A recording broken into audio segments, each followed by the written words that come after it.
Pleasing aspect of the win today? Oh, just the win. Yeah, just to get the 4 points, really.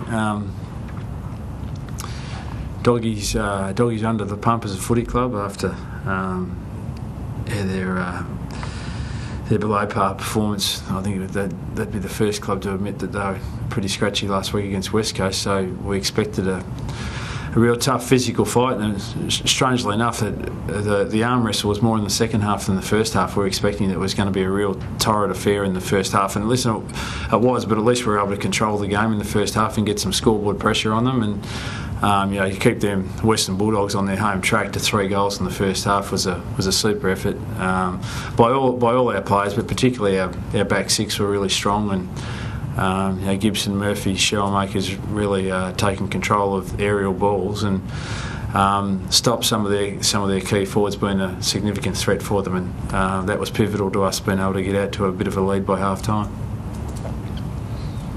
300 uncontested possessions to 175. You've really just been able to, I suppose, hold on to the ball, haven't you, which is pretty poor.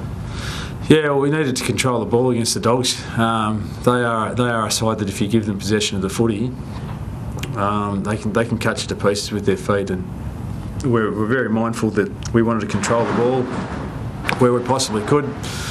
Probably a little bit too slow on occasions for us. It's not a great game of free-flowing footy when you're having so many uncontested marks is what that was. So it was a little bit unusual in the circumstances, but to get the 4 points and in a game that we thought was going to be a real torrid affair, and we were really pleased to get the victory. That last 10 minutes of the third quarter, Clarko, where you controlled the ball, is that a coach-driven initiative, or the players take it upon themselves to slow it down and play tempo footy? A little bit of both. They realised that I think we got out to I think we kicked the first 2 goals of the third quarter and got out to about a 7 or 8 goal lead, and they responded really well, and they just took the momentum off us. I think they kicked the last 3 goals of the third quarter and then perhaps the first goal of the fourth. So they were coming pretty hard, but it was good to be able to arrest that momentum. But for the first part of it, the players take control of it, and then we more or less stamp it once they've said that we need to slow the game down a little bit. But that's where the leadership of Hodge and Mitchell and Sewell and those type of guys, Burgoyne, Gibson in the back end, they're very important players for us. Has that been one of the tweaks of your game plan this season, Clarko, to be more patient with the footy? I reckon we've gone too quick on occasions, but we were a little bit too patient today.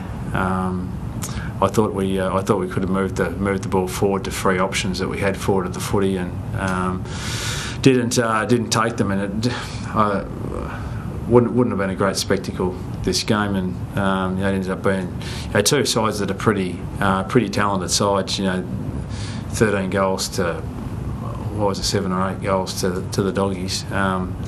Doesn't make for a great game of footy for the Archives, but as I said, in the circumstance with the Doggies coming off a bad loss in Perth, wanting to really respond today.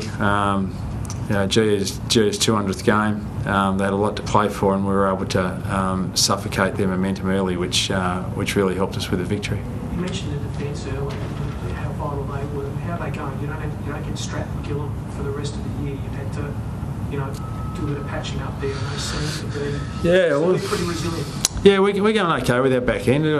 We take the view that it's 18 men defend, not just the back six, and there's plenty that think our back six is reasonably average, but the stats suggest our back end's not going too bad. I think we've had the least amount of marks inside 50 in the competition, and once again we're able to keep a pretty talented Bulldogs side who over the last 3 or 4 years have been prolific scorers, particularly on this ground. We're able to keep them to a pretty miserable score again. So we're pleased with what our boys can do down there, but we really take the attitude there's 18 blokes that defend and not just your back end. Al, just on that point, Josh Gibson seems to have gone to maybe another level, I'm not sure, but where's that come from, do you think? Is it just because he's fit and nothing? He's had a great season, and we've always had a very, very high regard for the way that he goes about it. the bottom line is he had a pretty serious injury last year in round 3 and missed probably 12 weeks of footy. Came back and was reasonably serviceable for us in the back end of the year, and getting his confidence and fitness back as a player. It's a very, very dramatic injury that he had, and obviously it was well documented with it. Both he and Rewalt did it the same weekend, but he's been terrific for us this year, and but nothing that we wouldn't expect from him really, because we recruited him to be able to do big jobs like that. And there was some really, really pivotal contests 1v1 to Hall early in the game today, and Josh was outstanding in being able to halve those contests, and then in some cases provide us with some rebound as well. And if they were going to kick a winning score, they probably needed Hall to be pretty pivotal in providing a target for them, and for Josh to be able to suffocate that threat for us was really important for us. Just your thoughts on Lee Cody's game? Obviously, sort of started injury throughout the season, since we went back to his best. Yeah, he's starting to get there, and kicked a couple of really important goals in the first half, which we want our midfielders to do. And he played forward, midfield, and back too, which makes it really good for our side to have that flexibility. Sam can do that as well as Cyril and Sean. Can play multiple positions. So he's taken a while to find his feet. He had a niggly Achilles that we all know about that just took him a while to get going, but he's playing to the type of level that we expect of him now. How about Chance? Yeah, he'll get assessed over the course of the week. He tweaked an ankle in the first part of the game that he just ended up making the call, as he would have had to play with the painkilling injection, and you don't like to have to use your sub so early, but the sub's there for that type of reason. If you get a bloke who's a little bit sore, so I didn't want to play him on painkillers. So not sure whether he'll be available this week. Usually when a bloke misses, can't get out there to play, he'll be doubtful for the next week. So we'll get that assessed during the week. We actually missed his run and grunt. He's been pretty good for us the last 3 or 4 weeks, Changa. So if he does get a bad scan, then he might miss a week or 2, but we'll just have to wait and see. Happy with the way Max Bailey's going? 2 games back in? Yeah, he was really important early for us, Max. He got some really clean hit outs and gave us some early momentum. I think we got 4 goals early from stoppages, and a lot of them were due to Max's dominance in the ruck, which is really pleasing. But he just played his role for us, and he's been pretty serviceable, and he's just still finding his way. It's been a long, tough journey for him, but he's a quality lad, and I think with more game time will come more confidence that he can really contribute at this level.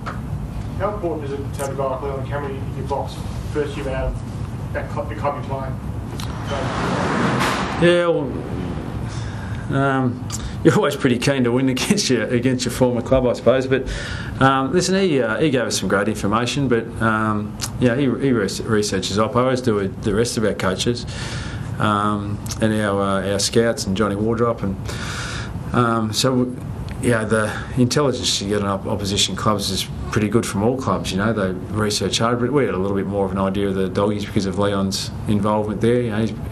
He's been there for 7 or 8 years, I think, as an assistant coach. So that would have helped us in our preparation. But at the end of the day, it's 22 blokes that need to go out there and execute on game day, and in a game that was really important for the Bulldogs in terms of trying to get their season back up and going. For our guys to respond like they did, especially in the first half, was terrific.